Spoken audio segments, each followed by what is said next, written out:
तो gig economy के बारे में मैं आपको ये बताना चाहता हूँ कि with the advent of technology and the diffusion of innovation among the masses, street vendor जितने होंगे वो एक जीआईजी इकोनॉमी का बहुत बड़ा हिस्सा है। ऐसे ही छोटा एक दुकानदार, I'll bring peers of my age या फिर 1 से 2 साल बड़े।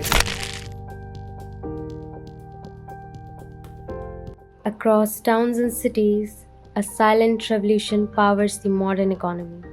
Invisible yet essential, millions of people now earn through tasks driven by apps and algorithms. This is the gig economy. Flexible, fast-paced, and growing. But is it sustainable?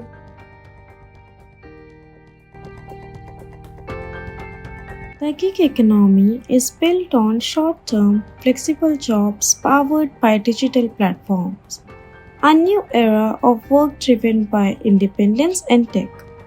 It replaces traditional 9-to-5 roles with freelance or contract-based gigs. Workers aren't tied to one employer, they choose tasks that offer autonomy, variety, and control over when and how they work. From ride-hailing and food delivery to graphic design, coding, tutoring, and influencing, the gig economy spans industries, skill levels, and borders. आप street vendor जितने होंगे वो एक GIG economy का बहुत बड़ा हिस्सा है। ऐसे ही छोटा एक दुकानदार, या फिर आपने कभी आप कॉलेज कैंपस में देखते हो तो कैंटीन्स को हिस्सा लेते हैं, या फिर किसी चाय वाले को आप देख सकते हैं।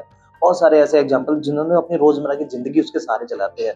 वो चलाना तो सही सही, साथ में वो गवर्नमेंट के टैक्सेस पे भी है। बहुत बड़ा रोल हो रहा है। और 2014 के बाद इंडिया की इकोनॉमी बहुत बड़ी बनने जा रही है। और I think, I am not sure, but 5th economy के आसपास है अभी इंडिया। और आने वाला जो विजन है वो 3rd इकोनॉमी का होगा। और जो विजन है 50 तक, डेफिनेटली जो स्टार्टअप का दौर चला हुआ है और जो छोटे छोटे शहरों से बिजनेस आ रहे हैं, अगर वो इसी तरीके से ग्रोथ चलते रहे और इसी तरीके से लोगों से मिलना रहा और लोग डीपली उस चीज में जाने लग गए, तो डेफिनेटली बहुत बड़ा रोल भी होगा इकोनॉमी का। तो गिग इकोनॉमी के बारे में मैं आपको ये बताना चाहता हूँ कि बहुत पहले हमारी जब हिंदी मूवीज़ बनती थी तो उसके अंदर ऐसे आइटम सॉन्ग होता था जो आज भी चलता है, ट्रेंड है ना। तो अब जो मेन एक्टर्स होते थे, मेन कलाकार होते थे, काम करने वाला क्रू होता था, वो दिन रात काम करता था। लेकिन जब आइटम नंबर की बात आती थी तो एक कलाकार आता था, अपने समय से अपने हिसाब से काम करता था और चला जाता था। तो गिग का मतलब ही ये होता है कि किसी बहुत बड़ी चीज़ के अंदर हम एक छोटा सा हिस्सा हैं और उस हिस्से में हमारे ऊपर कोई बंदिशें नहीं हैं। तो गिग इकोनॉमी जो है एक आज की डेट में ज़रूरत भी है। और कोविड के बाद से तो मैं बोल सकता हूँ इसमें सबसे ज़्यादा बढ़ोतरी हुई है, क्योंकि जब वर्क फ्रॉम होम स्टार्ट हुआ तो वहाँ से हमने देखा कि गिग इकोनॉमी के अंदर एक बूम आया, जिसमें आज हम इस चीज़ के बाधे में नहीं है कि 9 to 5 जॉब ही रहेगी, हमें मंडे से सैटरडे तक काम ही करना है, ऐसा कुछ भी नहीं है। आज हमारे भी इंस्टीट्यूट में हमने जिन लोगों की सर्विसेज लेते हैं तो वो कई बार 10 दिन में एक बार आते हैं, अपने टाइम पे आते हैं, अपने टाइम से काम करते हैं और चले जाते हैं। और हमारा जो प्रोजेक्ट होता है उसमें वो पूरा इनपुट दे भी देते हैं। तो मेरा ये मानना है कि आने वाले समय के अंदर गिग इकोनॉमी मतलब और ज़्यादा फैलेगी और ये अपने आप में एक बहुत ही यूनिक कॉन्सेप्ट भी है। हालांकि इसके फ़ायदे भी हैं और नुकसान भी हैं, जो हम आगे वैसे चर्चा करेंगे। with the advent of technology and the diffusion of innovation among the masses, there is the immense scope and the requirement of gig economy. It is expanding in all the horizon of social life, in rural area, in urban area, planned habitat and unplanned habitat. In every section of society, gig economy is like boosting like anything. For gig workers, each day begins with uncertainty. Will there be enough gigs? Will the app work? Will the effort pay off? Every day is different. Some start early, scanning for gigs and planning routes. Others wait for peak hours. Flexibility drives this lifestyle, but it demands constant hustle. From delivering food and managing freelance projects, to teaching online or creating content. Every task is a crucial piece of their income puzzle. जी वैसे तो काम अच्छा है, हमारे तो खर्चा निकल जाते हैं, वैसे गाड़ी पेट्रोल और रूम किराए लेके लगभग में हमारे 25 से 30 हज़ार के बीच में हमारे आ जाते हैं। तो वैसे तो ये सिचुएशन कई बार होता है, जैसे कभी कभी फेस्टिवल आ जाते हैं तो उसमें ऑर्डर बहुत कम आते हैं। तो इस सिचुएशन में वैसे मैनेज करने के लिए तो ऐसा कुछ रहता नहीं है, बस जितना पूरे दिन की जो कमाई होती है बस उसी से अपना मैनेज होता है और उससे और तो कुछ नहीं है। कस्टमर अगर जैसे कि कोई ऑर्डर लेकर भी अगर रिपोर्ट कर देता है कि आपका ऑर्डर मुझे दिया नहीं है और डिलीवर मार्क कर दिया, तो उससे हमें प्लांटी भरना पड़ता है उससे। तो इसमें स्विगी को अपना सुधार ये करना चाहिए, क्योंकि कस्टमर ऐसा कभी कभी होता है कि ऑर्डर ले लिया, बाद में रिपोर्ट मार देता है कि भैया ऑर्डर दिया नहीं है और डिलीवर मार के चला जाता है, तो फिर पैसा हम लोग को भरना पड़ता है, कभी कभी तो पूरा दिन का ही पैसा भरना पड़ता है। तो इसमें स्विगी को थोड़ा सुधार करना चाहिए। पैंडेमिक के टाइम पे सब कुछ हिल गया था और पता नहीं था कि कल क्या होने वाला है और किस तरीके से है। तो बहुत कुछ फ़ायदेमंद भी रहा, जो लोग जुड़े रहे, जो स्टाफ था उन्होंने बिल्कुल अपना परिवार समझा और उन्होंने साफ एक चीज़ कही कि सर ये तो इंस्टेंटली एकदम से इंसिडेंट हुआ है और ये अकेले हमारे लिए नहीं, पूरे देश और पूरे वर्ल्ड के लिए हुआ है और हम लोग साथ हैं, कोई भी हड़बड़ाहट नहीं हुई किसी को। और कुछ टाइम के बाद मतलब सेकंड जब लगा था तो उस टाइम पे डिलीवरी प्रोसेस स्टार्ट हो गए थे, तो होम डिलीवरी प्रोसेस स्टार्ट था या फिर आप थर्ड पार्टी एग्रीगेटर वो लोग स्टार्ट हो गए थे। तो उनमें काफ़ी कुछ अच्छा भी था, लोगों की स्टेबिलिटी रही, स्टाफ की स्टेबिलिटी रही और माइंडसेट उनका सेट था कि हड़बड़ाहट में कोई अलग सा ऐसा कदम ना उठाएं वो लोग या फिर अनसेफ ना फील करें। हमेशा हम लोग तो उनके साथ ही घुल मिल जाते थे और उनको हमेशा कभी ऐसा फील नहीं कराते थे कि भाई एज ऑनर और स्टाफ में क्या डिफरेंस है। साथ में मिलके जब काम करते हैं तो वो लोग यकीनन आपके साथ मिलके और काम ही रहते हैं। और उस टाइम हिली बट बहुत सारे लर्निंग पॉइंट भी रहे उसमें हिलने के बाद कि बहुत सारी चीज़ें किस तरीके से कम टाइम में आप मैनेज कर सकते हैं, किस तरीके से आप अपने प्रोडक्ट को और बेटर कर सकते हैं। पैंडेमिक ने ये चीज़ें भी सिखाई और पैंडेमिक ने जिस तरह आपने पूछा जीआईजी इकोनॉमी का किस तरीके से उन्हें मेन रोल रहा। आप इंडस्ट्री अगर बात करेंगे, 2 इंडस्ट्री थी जो चल रही थी, फूड की और ग्रोसरी, ठीक है। तो मेन रोल भी रहा है क्योंकि चक्का पूरे देश में जाम था, बट कहीं ना कहीं इन लोगों ने जिंदा रखा। जो गिग इकोनॉमी के अंदर सबसे बड़ा ड्रॉबैक है वो यही है कि वहाँ पे जो वर्कर्स होते हैं उनको शायद परमानेंट वर्कर वाला दर्जा नहीं मिलता, तो प्रॉब्लम आती है, सोशल सिक्योरिटी नहीं होती, लेबर लॉज नहीं होते। तो अब यहाँ का सबसे बड़ा ड्रॉबैक यही होता है कि जो वर्कर है उसके पास एक मंथली इनकम नहीं है, एक फिक्स इनकम नहीं है, तो इस फाइनेंशियल स्टेबिलिटी नहीं रहती।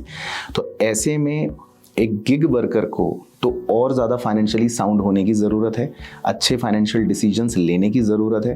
और जैसा आपने कहा कुछ instruments, let's say stock market और SIP, तो बिल्कुल वो मैं समझता हूँ कि उनके लिए उसकी इंपॉर्टेंस और ज़्यादा है। अगर वो आज लेट्स से X अमाउंट कमा रहे हैं, बट हो सकता है अगले महीने या 2 महीने बाद वो X/10th अमाउंट ही कमा पा रहे हों, तो अपने पैसे को बहुत अच्छे से निवेश करना गिग वर्कर के लिए तो मैं समझता हूँ बहुत ज़्यादा ज़रूरी है। To millennials and Gen Z, the gig economy isn't temporary work. It's freedom, it's creation, it's the hustle economy. Shivaji College is the platform of amalgamation of heterogeneous composition of students. Students from rural, students from urban, students from Kendriya Vidyalaya, students from government schools, students from private schools, students from Navodaya Vidyalaya, students from Kendriya Vidyalaya, students from non-Hindi speaking region, students from Hindi areas, students with the local dialects, students from completely Hindi background, or students from like Northeast have different cultural or ethnic groups. So this college provide a platform, it's a kind of Gagar mein Sagar, when all heterogeneous, all are having different capabilities, different talent, different potentialities, and different economic limitations. So on the basis of that, in the capacity of vice principal, when I interact with the students and the faculty member, we are highly concerned about the economic security of the students. For the gig economy, we have in every meeting the principal of Shivaji College discuss about the assurance. The department should provide the assurance to students to have internship and placement and outreach activities during the tenure. Every department, the faculty members should be accountable. So my idea of launching off campus was I'll bring peers of my age या फिर 1 से 2 साल बड़े, and हम सब वो होंगे जो किसी टीयर 2 टीयर 3 कॉलेजेस के होंगे. सब ने सब कुछ ऑफ कैंपस क्रैक किया होगा ताकि it brings credibility for what we are starting which we are starting to do. At first glance, gig work seems perfect. Flexible hours, unlimited earning potential. But look closer and real concerns emerge.